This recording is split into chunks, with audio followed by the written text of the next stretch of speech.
Tu es ma vie, tu es mon bonheur. Je veux te célébrer. Il n'y a personne d'autre comme toi. Tu es le seul élevé en dignité, en puissance, en gloire. Tu es le Dieu qui n'est pas comparable aux idoles. Merci. Parce que tu nous as fait ce privilège de t'appartenir, d'être appelé ton nom. Bénis ces instants, Seigneur. Bénis ta parole. Que pénètre le cœur de tes enfants pour un changement profond. Au nom de Jésus. Amen. Je vous invite à ouvrir vos Bibles dans Psaume 81. Nous lisons à partir du verset 9 jusqu'au verset 17.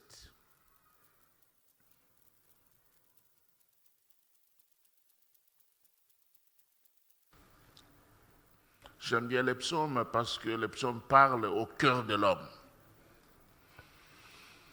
Écoute mon peuple, et je t'avertirai.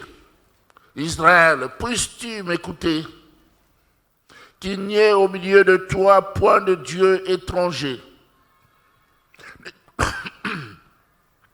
Ne te prosterne pas devant des dieux étrangers. Je suis l'Éternel, ton Dieu, qui t'ai fait monter du pays d'Égypte. Ouvre ta bouche et je la remplirai. Mais mon peuple n'a point écouté ma voix.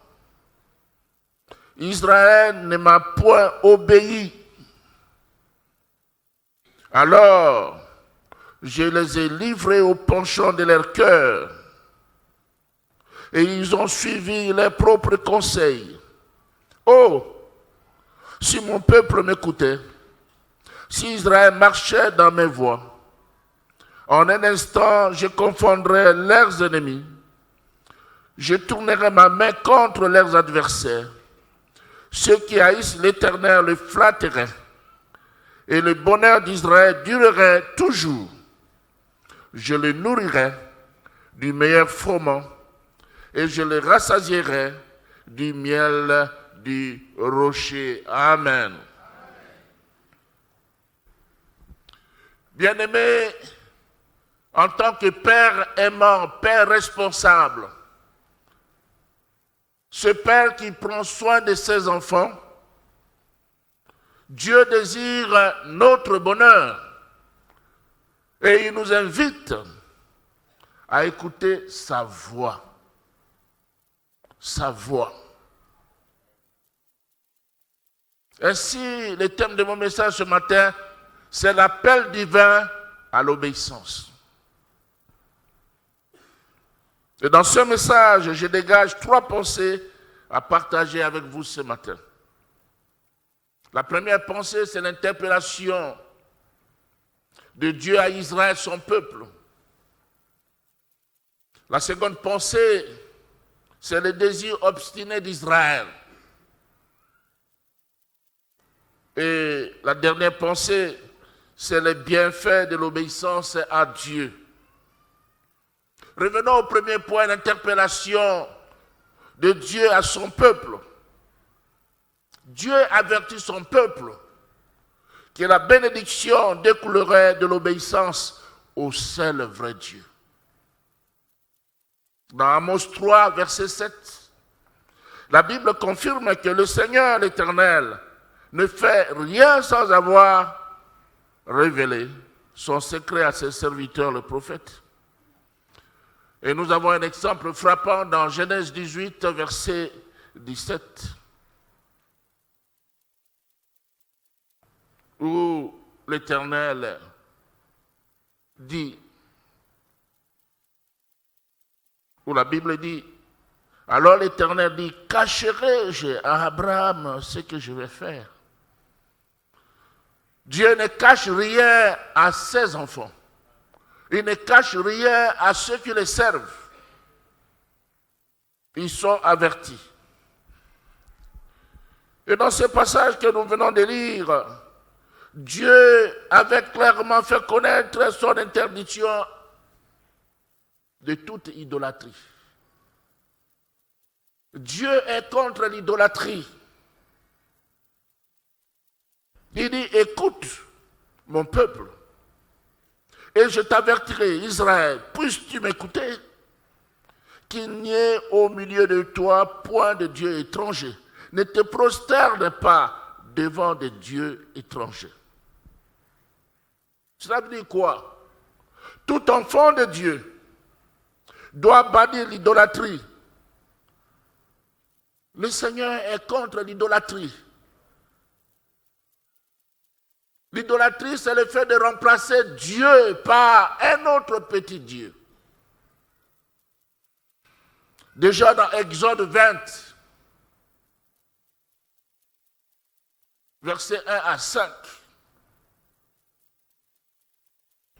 la Bible dit, alors Dieu prononça toutes ces paroles en disant, je suis l'Éternel ton Dieu, qui te fait sortir d'Égypte. Vous voyez, il reprend toujours cela.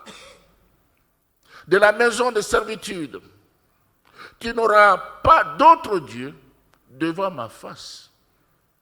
Tu ne te feras point d'image taillée, ni de représentation quelconque des choses qui sont en haut, dans les cieux, qui sont en bas sur la terre, et qui sont dans les eaux plus bas que la terre.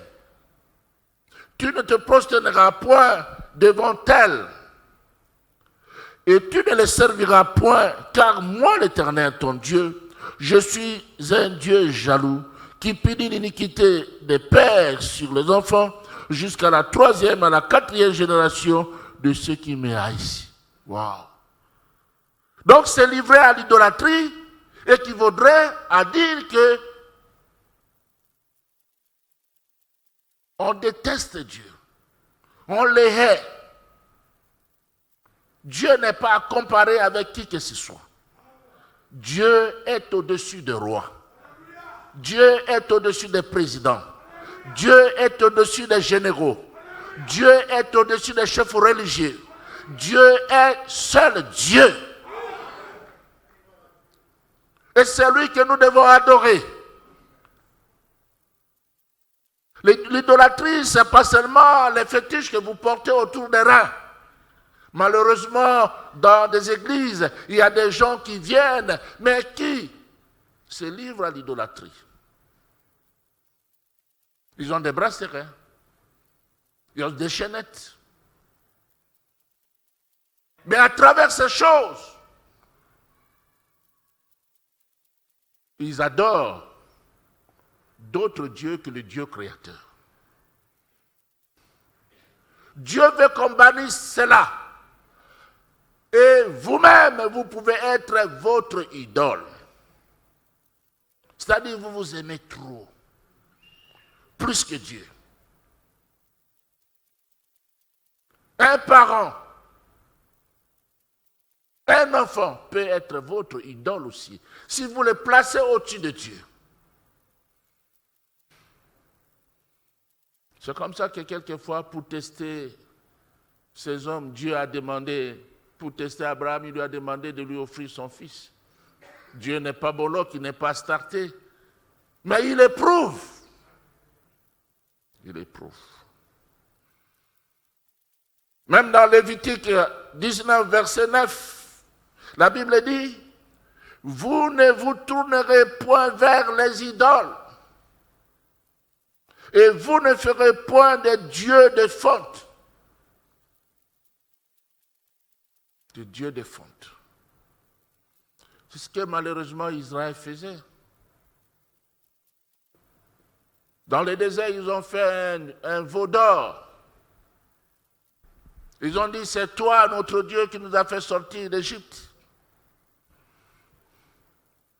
L'idole, comme je l'ai dit tout à l'heure, c'est tout ce qu'on vénère, tout ce qu'on adore, tout ce qui prend la place de Dieu, tout ce qui passe en premier devant Dieu. C'est cela. Avez-vous une idole? Et il faut la bannir. Et cela me conduit à parler du second point. Les désirs obstinés d'Israël. Quelle obstination! Israël, en choisissant l'idolâtrie, il rejette Dieu. Et beaucoup d'entre nous sont comme Israël. On rejette Dieu. Alors que ce Dieu s'est montré particulièrement bon, patient, efficace envers nous. Il nous a aidés dans des moments difficiles. Mais parfois on s'obstine dans ce que Dieu ne veut pas. Les enfants d'Israël ont choisi de suivre leur propre penchant, leur propre volonté, les penchants de leur cœur. C'est comme ça que nous sommes aussi. Si on ne fait pas attention, on fait fausse route. Et Israël se comportait ainsi.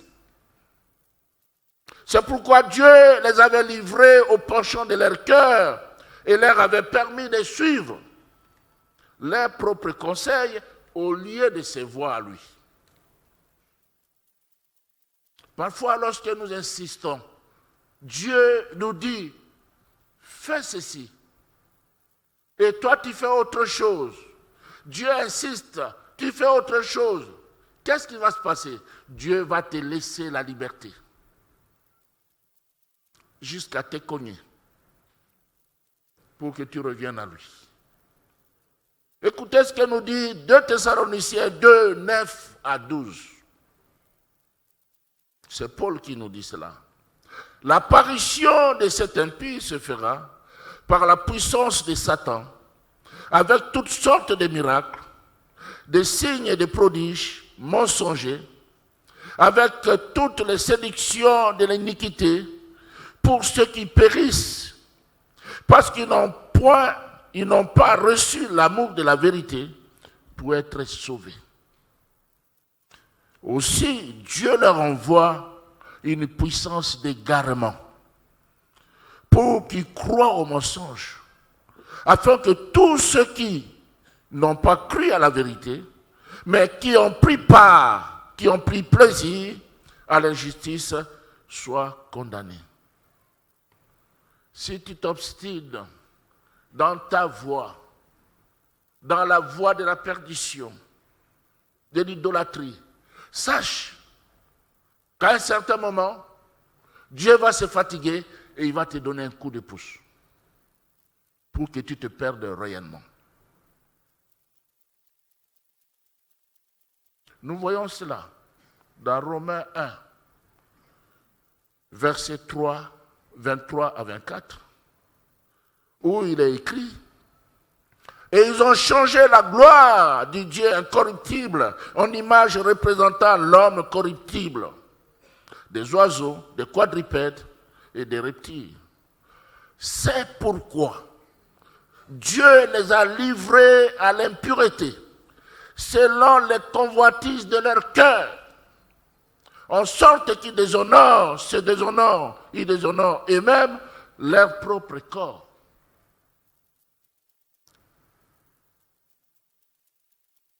Dieu nous laisse le libre choix.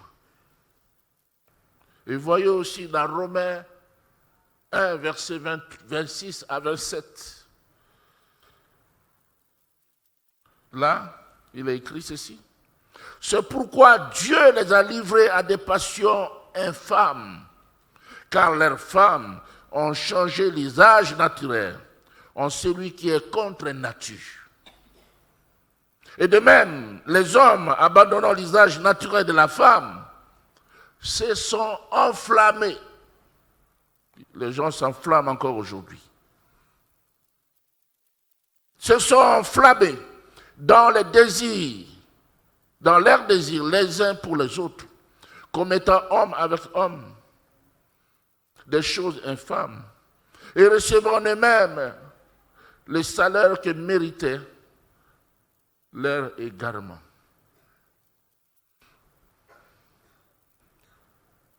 Ah, là, c'était déjà à cette époque-là que Dieu condamnait l'homosexualité. Et même dans Romains 1, verset 28, écoutez ce que la Bible dit. Comme ils ne se sont pas souciés de connaître Dieu. Oh, bien-aimés dans le Seigneur, soucions-nous de connaître le Seigneur. Dieu les a livrés à leur sens réprouvé pour commettre des choses indignes, étant remplis de toute espèce d'injustice, de méchanceté, de cupidité, de malice, plein d'envie, de meurtre, de querelles, de ruse, de malignité. Et vous pouvez continuer la liste. Si vous ne changez pas, vous êtes injuste, Dieu va vous aider à vous enfoncer dans l'injustice. Vous êtes méchant, Dieu va vous aider à vous enfoncer dans la méchanceté pour un but. Tout ce que Dieu fait a un but. Amen. Mais nous, en tant qu'enfants de Dieu, nous devons nous soucier de notre Dieu. Nous devons les craindre. Il faut éviter d'avoir une âme partagée. On a un pied dedans, un pied dehors. Dans Matthieu 22, 37 à 38, le Seigneur dit, c'est le Seigneur qui dit, tu aimeras le Seigneur ton Dieu de tout ton cœur, de toute ton âme et de toute ta pensée. C'est le premier et le plus grand commandement. Dieu doit prendre la première place. Et s'il prend la première place, le reste suivra. Qu'est-ce qu'il ajoute? Cherchez premièrement le royaume et la justice de Dieu. Et toutes ces choses vous seront données par-dessus. Quand on cherche le royaume, on trouve le roi du royaume. Et toutes ces choses vous seront données par-dessus. Le par-dessus, quand on le porte, c'est qu'il y a d'autres habits à l'intérieur. D'abord Jésus et les bénédictions après. Alléluia. D'abord Jésus et la victoire après. D'abord Jésus et la gloire après. D'abord Jésus et la santé après. Mon frère, ma soeur, le Seigneur t'appelle à les craindre. Mais tu fais la sourde oreille à sa voix. Tu t'obstines dans la voie de la perdition. Tu refuses d'obéir à la voix du Seigneur. Tu continues de vivre dans le péché, dans l'hypocrisie, dans l'impudicité, dans la méchanceté, dans la mauvaise vie. Attention. Dieu a les moyens de sa politique. Dieu n'est pas limité par quoi que ce soit. S'il veut faire quelque chose, il fera tout pour atteindre son but. Vous voyez le cas de Jonas. Dieu lui dit, Jonas, lève-toi, va à Ninive. Jonas se lève, non pour aller à Ninive, mais il prend la direction de Tarsis. Et là, il se met sous les bagages, en dessous des bagages. Mais le Seigneur soulève la tempête. La tempête. Il y a un vent. Il y a le vent de la Pentecôte. Le même vent peut être un vent contraire pour ceux qui désobéissent au Seigneur. Il souffle un vent, la tempête se soulève, le bateau chavire, ça chancelle, les gens crient. On dit, mais qui nous cherche ce malheur? On cherche, on va trouver Jonas qui est caché. Parfois, des gens qui posent des problèmes, ils se cachent. Mais Dieu sait les découvrir. Jonas, d'où viens-tu? Qui es-tu? Quelles sont tes affaires? Il dit, je suis juif. Je crains l'Éternel. Tu es juif? Tu crains l'Éternel? Craindre l'Éternel, c'est aller à Tarsis au lieu de Ninive. C'est ça que les gens font. Parfois, on prend la direction contraire à la pensée de Dieu. Et ça, c'est dangereux. Je me souviens d'une femme, il y a longtemps à la borne, elle avait pris la décision, elle s'était dit, après le culte, il faut que j'aille voir ce féticheur-là. Parce que ça fait longtemps, je suis marié, je n'ai pas d'enfant, je ne dois pas me limiter à ce qu'on prêche ici, parce que si je suis seulement ce qu'on dit ici, ça n'ira pas. Ah oui? Et après le culte, il a pris la direction. Et dans les cultes déjà, on parlait de ces choses. Il a pris la direction du féticheur, mais il n'est pas arrivé chez le féticheur. Là, en route, il a été écrasé, elle a été écrasée. Et elle a rendu l'âme. Bien-aimés, nous prions Seigneur, le Seigneur qui est vivant. Il est vivant. Il est vivant. Et cela me conduit à parler du dernier point, le bienfait de l'obéissance à Dieu.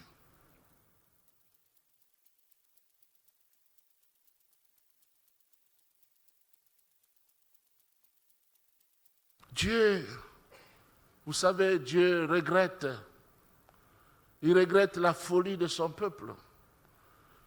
Et en même temps, il rappelle, il présente le bienfait. À partir du verset 14 à 17, la Bible dit, « Oh, si mon peuple m'écoutait, si Israël marchait dans mes voies, en un instant, je confondrai leurs ennemis. Je tournerai ma main contre leurs adversaires. Ceux qui haïssent l'Éternel le flatteraient. Et le bonheur d'Israël durerait toujours. Je le nourrirai du meilleur froment et je le rassasierai du miel du rocher. » Alléluia. Ici, le psalmiste montre ce que le peuple pourrait être s'il obéissait à Dieu. Si seulement tu écoutais Dieu, premièrement, il confondrait en un instant tes ennemis. Ce n'est pas que toi tu as des ennemis, mais il y a des gens qui se considèrent comme tes ennemis. Et qui se considèrent comme tes ennemis, Dieu leur réserve la confusion. Tes adversaires trembleraient devant toi. Et c'est ce qu'il avait prédit dans Exode 23, verset 22. Mais si tu écoutes sa voix, et si tu fais tout ce que je te dirai, je serai l'ennemi de tes ennemis et l'adversaire de tes adversaires. Mon ange marchera devant toi et te conduira chez les Amoriens, les Héthiens, les Phérésiens, les Cananéens, les Éviens et les Jébusiens, et je les exterminerai. Tous ces peuples, c'était des peuples qui affrontaient Israël, le peuple ennemi d'Israël. Mais Dieu promet de les exterminer. Si seulement tu écoutais Dieu, ton bonheur serait durable. Dieu veut nous faire du bien, non seulement maintenant, mais tout au long de notre vie. Tout au long de notre vie. Il veut te faire du bien à toi, il veut faire du bien à ta descendance, et il veut faire du bien. Dieu n'a pas créé l'homme pour lui faire du mal. Mais l'homme s'est détourné de Dieu. S'est détourné de Dieu. Mais Dieu, le même Dieu, n'a pas abandonné l'homme. Avec un cœur plein de souffrance, il tend la main à l'homme. Troisième chose, tu connaîtrais une prospérité sans fin. Le Seigneur te nourrit du meilleur froment, autrement dit, des meilleurs aliments spirituels et physiques. Du miel le plus succulent. Vous savez, il y a des gens qui mangent des aliments exquis, mais ils ne grossissent pas. Toujours comme un clou. On se dit, mais qu'est-ce qui ne va pas? Mais toi, tu ne manges que du pondu. Du pondu. Avec un peu de piode et du foufou.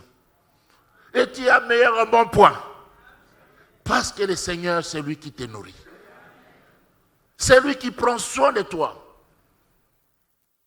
Dans ce que tu manges, il met des choses pour ta bonne santé. Dieu est merveilleux.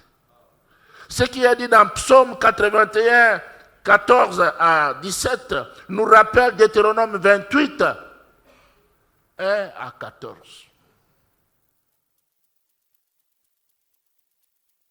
Il y a beaucoup de choses à dire là. Si tu obéis à la voix de l'Éternel ton Dieu, en observant, en mettant en pratique tous ces commandements que je te prescris aujourd'hui, l'Éternel ton Dieu te donnera la supériorité sur les nations de la terre. Voici toutes les bénédictions qui se répandront sur toi et qui seront ton partage lorsque tu obéiras à la voix de l'Éternel ton Dieu. Tu seras béni dans la ville, tu seras béni dans les champs. Le fruit de tes entrailles, le fruit de ton sol, le fruit de tes troupeaux, les portées de ton gros et de ton menu bétail, toutes ces choses seront bénies. Ta corbeille et ta huche seront bénies. L'Éternel te donnera la victoire si les ennemis qui s'élèveront contre toi, ils sortiront contre toi par un chemin et ils s'enfuiront devant toi par sept chemins. L'Éternel ordonnera à la bénédiction d'être avec toi dans tes greniers et dans toutes tes entreprises.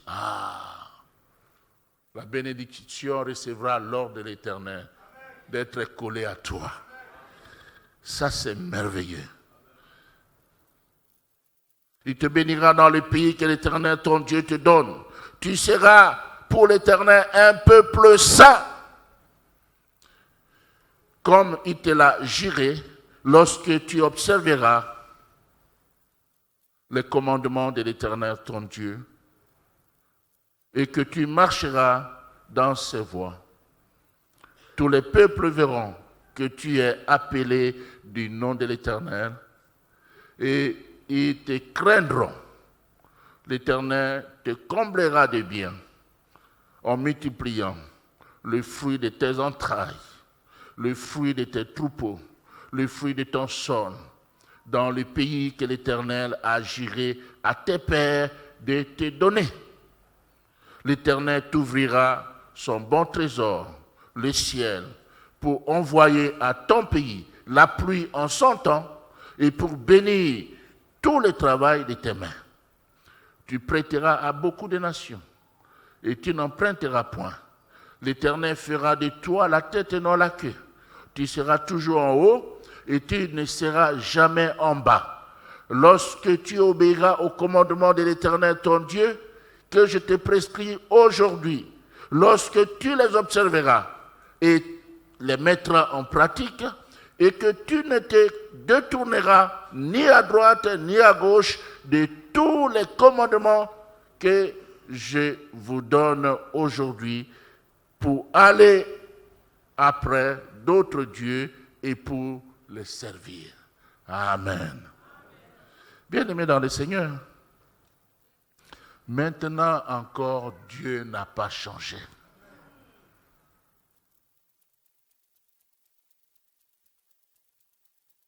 Si tu te tournes vers Dieu, sache que les antiques promesses, les promesses anciennes, s'accompliront dans ta vie. Elles s'accompliront. Parce que Dieu ne change jamais. Et sa parole ne change jamais. Les temps changent. C'est la période de la saison sèche. Bientôt, ce sera la période de pluie. Les temps changent. Les pays changent de nom. Avant, République démocratique du Congo. À l'époque de Mobutu, République d'Isaïe. Aujourd'hui, encore République démocratique du Congo. Mais qu'on s'arrête là. Je ne sais pas ce que ça va devenir après. Vous voyez, même les noms des pays changent. Burkina Faso, c'était Haute-Volta. Ghana, c'était Côte d'Or. Les noms changent. Mais la parole de Dieu ne change jamais. Elle reste la même. Elle a toujours son effet. Si tu obéis, tu verras.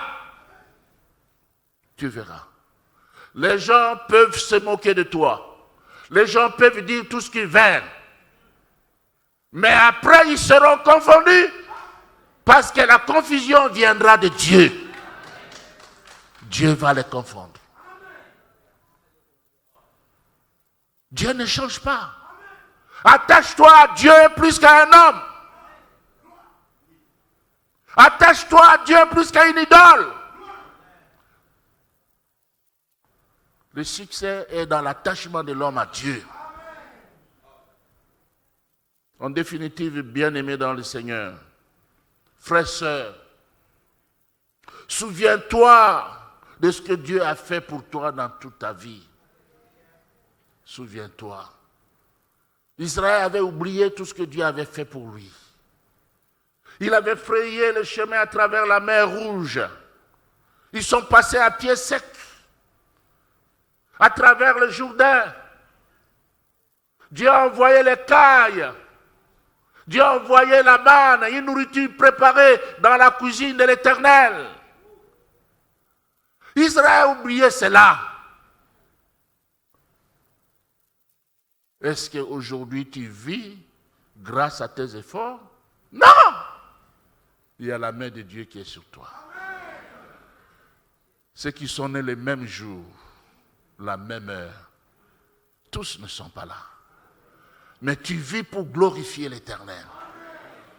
Tu vis pour proclamer ses oracles. Tu vis pour témoigner ses merveilles. Tu es le témoin de Dieu. Alors, détourne-toi de ceux qui offensent le Seigneur. Détourne-toi des idoles.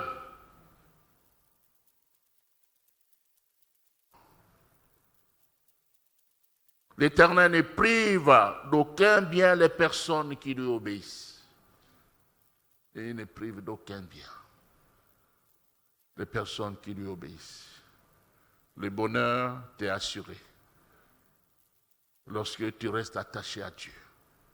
Il ne connaît jamais d'échec. Il a toujours la victoire. Son nom, c'est l'Éternel des armées. Amen. Nous allons prier.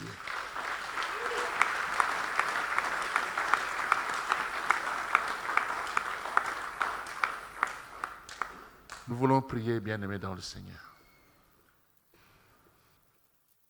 Certainement, Dieu t'a parlé ce matin.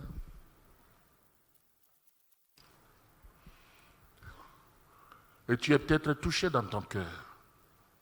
Et nous voulons prier ensemble avec toi, mon frère, ma soeur. Si tu es interpellé, tu es averti. Et tu refuses maintenant, aujourd'hui, de t'obstiner dans la voie de la perdition.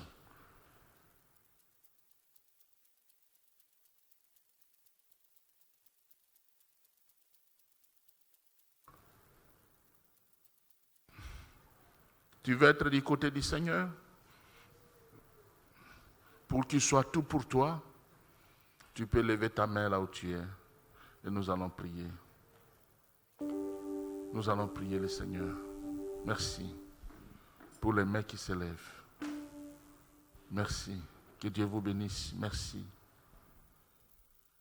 Que Dieu soit loué. Merci. Alléluia. Gloire au Seigneur. Merci. Vous qui avez levé vos mains, veuillez vous tenir sur vos pieds. Nous voulons prier ensemble avec vous. Gloire au Seigneur. Merci. Alléluia, Papa Ernest. Papa Ernest, venez.